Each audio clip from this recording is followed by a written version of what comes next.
Praise the lord. Good morning. ప్రభువైన యేసుక్రీస్తు శుభనామంలో మీ అందరికీ వందనములు.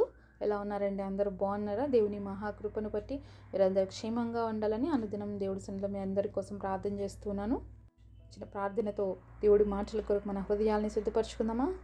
ప్రియమైన యేసయ్య, హృదయకాల సమయంలో మరొక దినాన్ని మా జీవితాల్లో ఇచ్చావు తండ్రి, మీకు స్తోత్రాలు. మా అందరితో మాట్లాడండి ప్రభువా. మా హృదయ అవసరతలు ఎరిగిన దేవుడిగా మాకు ఏ మాటలైతే అవసరమై ఉన్నాయో మా జీవితాలు సరి చేసుకోవడానికి మేము ఏ విధంగా నీ కొరకు జీవించాలి లోకంలో తండ్రి, మీరే మా అందరితో మాట్లాడి బలపరచమని యేసు నామములో ప్రార్థిస్తున్నాము తండ్రి. ఆమేన్. ఈరోజు దేవుని వాగ్దానము సామెతల గ్రంథము 10వ అధ్యాయం 3వ వచనం. యెహోవా నీతిమంతుణ్ణి ఆకలి కొననీయడు. Proverbs chapter 10 verse 3. The Lord will not suffer the soul of the righteous to famish. దేవుడు ఇచ్చినటువంటి అద్భుతమైన వాగ్దానం మనందరి జీవితంలో నెరవేర్చబడును గాక. ఆమేన్. ఎవరైతే నీతిమంతులుగా ఉంటారో వాళ్ళని ఎప్పుడు దేవుడు ఆకలి కొననీయడు అంటున్నాడు. అంటే వాళ్ళకి ఏ లోటు లేకుండా, ఏ కొరత లేకుండా సమృద్ధినిస్తానని చెప్పి దేవుడు వాక్యం సెలవిస్తూ ఉంది. ఎందుకంటే నీతిమంతులుగా ఉన్నప్పుడు ఎన్నో కష్టాలు వస్తాయండి, ఎన్నో ఇబ్బందులు వస్తాయి, అనేకమైన పరిస్థితులు గుండా వెళ్ళవలసి వస్తుంది. ఎందుకంటే వాళ్ళకి పైన ఆదాయం తీసుకోరు, లేకపోతే ఎవరన్నా లంచాలు ఇచ్చినా తీసుకోరు. మరి ఎంతో నీతిగా యథార్థంగా జీవించినప్పుడు అలాంటి వారిని ఎప్పుడు కూడా దేవుడు తక్కువ చేసేవాడు కాదండి. నీతిమంతుల్ని దేవుడు హెచ్చించేవాడు, నీతిమంతుల్ని ఉన్నత స్థితిలోనికి నడిపించేటువంటి వాడు. ఎందుకంటే మన దేవుడి పేరే నీతిమంతుడు. సరే, మనం 2 రాజుల గ్రంథము 4వ అధ్యాయము 1-2 వచనాలు చూద్దాము. అంతటా ప్రవక్త శిష్యుల్లో ఒకని భార్య, నీ దాసుడైన నా పెనిమిటి చనిపోయిను, అతడు యెహోవా యందు భక్తి గలవాడయుండునని నీకు తెలిసి ఉన్నది. ఇప్పుడు అప్పులవాడు నా 2 కుమారులు తనకు దాసులుగా ఉండుటకై వారిని పట్టుకొని పోటకు వచ్చినాడని ఎలీషాకు మొరపెట్టగా, ఎలీషా, నా వల్ల నీకేమి కావాలను? నీ ఇంటిలో ఏమి ఉన్నదో అది నాకు తెలియజెప్పమనెను. అందుకు ఆమె, నీ దాసురాలనైన నా ఇంట్లో నూనె కుండ ఒకటి ఉన్నది, అది తప్ప మరి ఏమీ లేదనెను. మరి ఇక్కడ మనం చూసిన సందర్భంలో ప్రవక్తల శిష్యులో ఒకని భార్య మరి తన భర్త చనిపోయినాడు, మరి ఇప్పుడు తన 2 పిల్లలతో ఉంది. అయితే ఆ భర్త యెహోవా యందు భయభక్తులు కలిగినటువంటి వ్యక్తి, మంచి వ్యక్తి, నీతిమంతుడైనటువంటి వ్యక్తి. అయితే అతనికి చాలా అప్పులున్నాయి. అయితే తన 2 కుమారులు కూడా ఇప్పుడు అప్పులలో దాసులుగా తీసుకుపోతామని వచ్చారని చెప్పి ఎలీషా దగ్గరకు వచ్చి చెప్తా ఉంది ఈ స్త్రీ. మరి ఇక్కడ కొన్ని విషయాలు, కొన్ని మాటలు మనం గమనించాలండి. ఆ స్త్రీ ఏం చెప్తుందంటే, నా భర్త మరి యెహోవా యందు భయభక్తులు కలిగినటువంటి వ్యక్తి. మరి చూడండి, దేవుడి యందు భయభక్తులు కలిగినటువంటి వ్యక్తి జీవితంలో ఇక్కడ మనం చూస్తున్నాము ఏముంది అంటే వాళ్ళ కుటుంబంలో అప్పులున్నాయి. వాళ్ళెంతో సమస్యలో ఉన్నారు. ఎందుకంటే ఎవరి దగ్గర అన్యాయంగా, అక్రమంగా ఏది సంపాదించుకోలేదు. అందులో వాళ్ళు దేవుని ప్రవక్తలలో శిష్యులు అన్నమాట.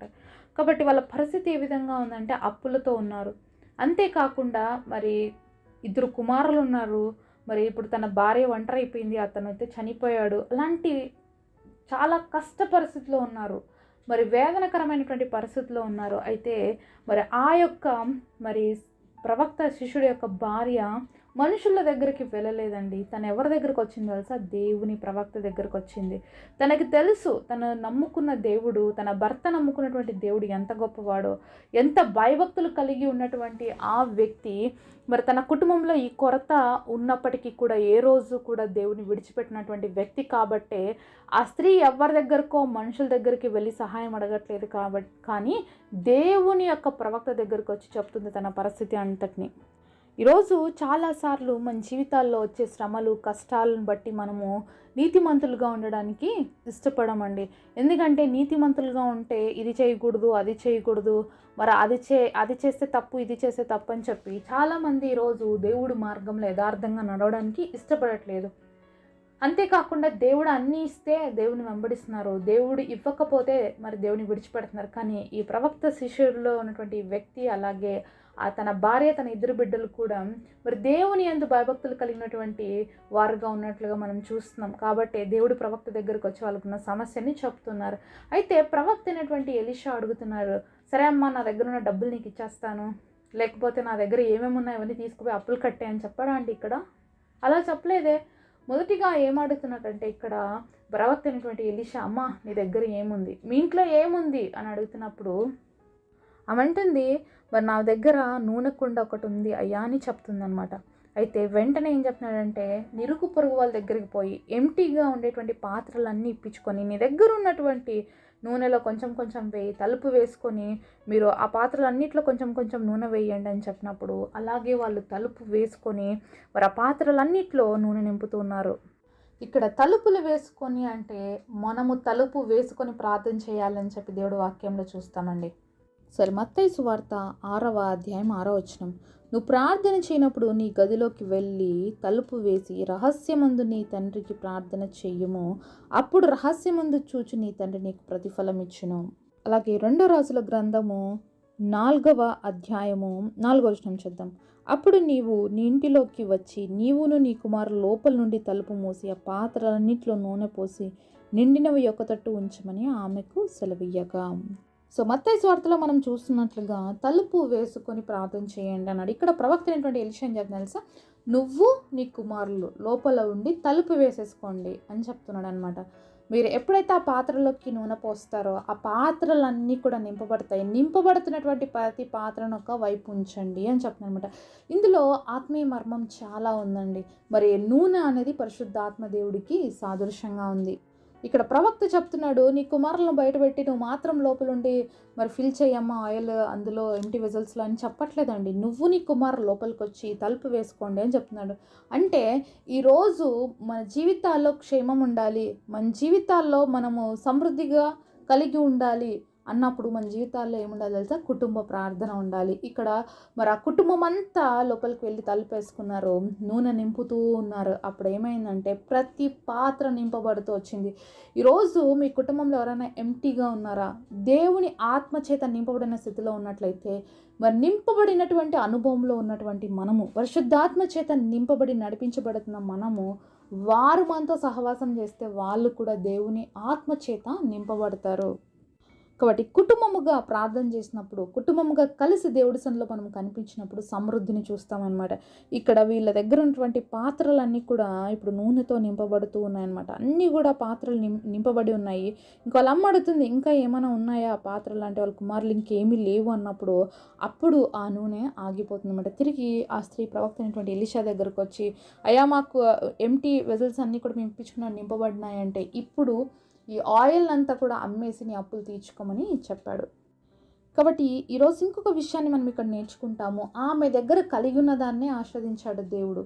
కాబట్టి మనం ఏదో లేని వాటి కోసం చాలాసార్లు బాధపడుతుంటే, దేవుడు అది ఇచ్చుంటే బాగుండు, నేను ఇంకా మంచి స్థితిలో ఉండేదాన్ని, మంచి స్థితిలో ఉండేవాడిని, దేవుడు ఆ విధంగా నన్ను కూడా బ్లెస్ చేసింటే బాగుండు, మేము ఇంకా ఉన్నతులుగా ఉండేవాళ్ళము అని అనుకుంటాం. కానీ ఒకటి గుర్తుపెట్టుకోవాలండి, మనకున్న దాంట్లోనే దేవుడు మనల్ని బ్లెస్ చేస్తాడు. మనకి ఏదైతే దేవుడు ఇచ్చున్నాడో దాంట్లో నుంచి మనల్ని బ్లెస్ చేయాలని ఆశపడతాడు. అంతేగాని ఎదుటి వాళ్ళకున్న దాన్ని బట్టి అది వాళ్ళకి ఇచ్చాడు కాబట్టి అది నాకుంటే నేను ఇంకా బ్లెస్సింగ్ అయ్యేది అనుకోవడం చాలా తప్పు అనమాట. ఈ స్త్రీతో ఉండే కొంచెం నూనెతోనే దేవుడు ఏం చేసినాడు, సమృద్ధినిచ్చాడు. మరి వాళ్ళకి కలిగి ఉన్నటువంటి ఆ నూనెని వాళ్ళు అమ్మేసుకొని వాళ్ళు అప్పులు తీర్చుకున్నారు, హ్యాపీగా జీవించగలిగినారు. కాబట్టి దేవుడు తన బిడ్డల్ని ఎప్పుడు కూడా ఆకలితో ఉండనీయడండి. మరి కరువు వచ్చినప్పుడు మరి ఏలియాని దేవుడు కాకోలం ద్వారా పోషించాడు. మరి సారేపాతులో ఉన్నటువంటి విధవరాల్ని పోషించడానికి దేవుడు ఏలియాని పంపించాడు. మరి ఇలాగ ఎన్నో ఎగ్జాంపుల్స్ మనం బైబిల్లో చూడొచ్చండి. దేవుడు తన పిల్లల్ని ఎప్పుడు కూడా ఆకలి కొన్నాడు. సింహపు పిల్లలైనా కూడా లేమి కలవై ఆకలి కొంటాయేమో కానీ నా పిల్లలకి మేలు కొదవ ఉండదని దేవుడు ప్రామిస్ చేశాడండి. ఈరోజు మన జీవితంలో ఏదైనా కొదవగా ఉందంటే మనం ఏం చేయాలి, మన గది తలుపులు వేసుకొని కుటుంబముగా మనం ప్రార్థన చేసినప్పుడు దేవుడు ఈరోజు బహు సమృద్ధిని ఇస్తానంటున్నాడు. ఆ తల్లి ఆ కుమారులు మరి తలుపు వేసి పరిశుద్ధాత్మ దేవుడి చేత నింపబడినప్పుడు, అంటే నూనె సాదృశ్యంగా మనం చూస్తున్నప్పుడు వాళ్ళ జీవితాల్లో ఎంత సమృద్ధిని వాళ్ళు అనుభవించగలిగారు. అలాగే మనం కూడా దేవుడి సన్నిధిలోకి వచ్చి ప్రార్థించేటువంటి అనుభవం కలిగినప్పుడు పరిశుద్ధాత్మ చేత నింపబడతాము. అలాగే సర్వ సమృద్ధిని మనం కూడా చూడగలుగుతాం. కాబట్టి మనకు సమస్యలు వచ్చినప్పుడు మనుషుల దగ్గరికి కాదు, ఇక్కడ దైవజనుడైనటువంటి ఎలీషాని చూసినప్పుడు దేవుడి దగ్గరికి మనం రావాలనే సాదృశ్యాన్ని మనం నేర్చుకోవాలి. ప్రతి సమస్యలో మనం మనుషుల దగ్గరికి కాదు, దేవుడి దగ్గరికి వెళ్ళాలని నేర్చుకోవాలండి. దేవుడి దగ్గరికి వెళ్ళినప్పుడు మనకి తప్పకుండా దేవుడు సహాయం చేస్తాడు. కాబట్టి ఈ రోజు నుంచి నాకు అది లేదే ఇది లేదని బాధపడకుండా మనకు కలిగినదే దేవుడి చేతులకు అప్పగించుకుందాము. దాంట్లో నుంచే మనం సమృద్ధిని పొందుదాము. అట్టి కృప దేవుడు మనందరికీ దయచేయను గాక. పరిశుద్ధుడైన తండ్రి, మీరు మాతో మాట్లాడిన ప్రతి మాట కొరకు వందనాలు తండ్రి. నీతిమంతుల్ని ఆకలి గుణనిచ్చే దేవుడు కాదు నాయనా. మరి ఇక్కడ చూసినటువంటి సందర్భంలో తండ్రి నాయన ఎంత గొప్ప అద్భుతం చేశారు. వాళ్ళు తలుపు వేసుకొని వాళ్ళు నూనె నింపుతున్నప్పుడు ఆ పాత్రల్లో అద్భుతాన్ని చూశారు ప్రభువా. ఎంతో సమృద్ధికరమైనటువంటి నూనెను పొందుకున్నారు. ఈరోజు మా కుటుంబాల్లో ఎవరికి ఏ లేమి ఉందో, ఏ కష్టం ఉందో, ఎక్కడ ప్రభువా ఆశీర్వాదం లేనటువంటి స్థితిలో ఉన్నారో ప్రతి ఒక్కరి జీవితంలో ప్రార్థించే అనుభవాన్ని మాకు ఇవ్వండి. అలాగే సమృద్ధిని పొందుకునే కృపనివ్వండి. గొప్ప వాగ్దానం అందరి జీవితాల్లో నెరవేర్చమని యేసు నామములో ప్రార్థిస్తున్నాము తండ్రి. ఆమేన్.